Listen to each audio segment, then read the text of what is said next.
từng bước chân thanh niên trên những con đường mới, mang sức trẻ đã xây cuộc đời dễ dàng niềm vui, sức sống tràn dâng. Thành phố trẻ vang khúc hát tự hào, dưới cờ đảng quang vinh đoàn ta tiến vào tương lai. Tuổi trẻ năng động, nghĩ suy và sáng tạo, tuổi trẻ hôm nay, tuổi trẻ ngày mai.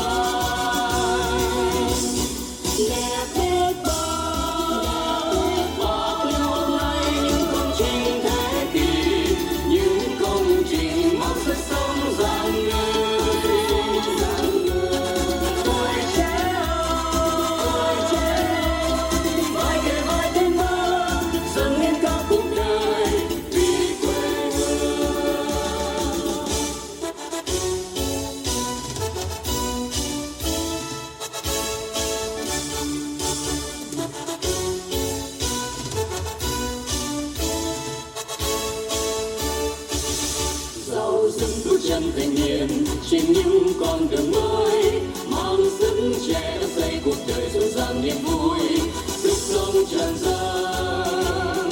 Thành phố trẻ vang khúc hát tự hào, dưới cờ đảng quang vinh đoàn ta tiến vào tương lai.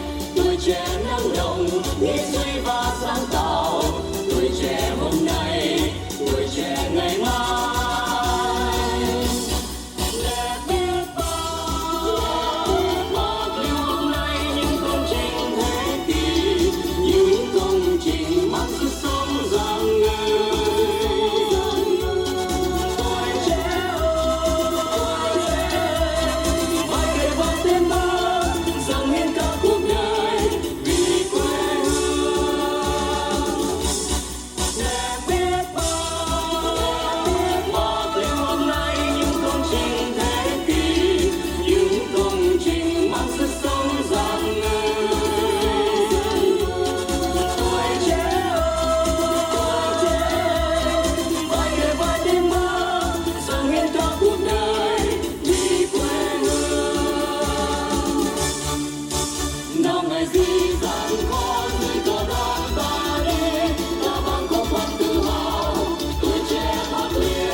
Nào bạn ơi, vai xanh vai cùng nhau tiến bước, xây đắp quê hương đẹp tươi muôn sắc hồng.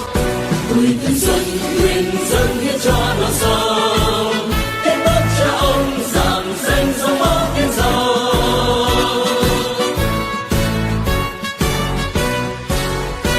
Tuổi trẻ tay nắm tay cùng nhau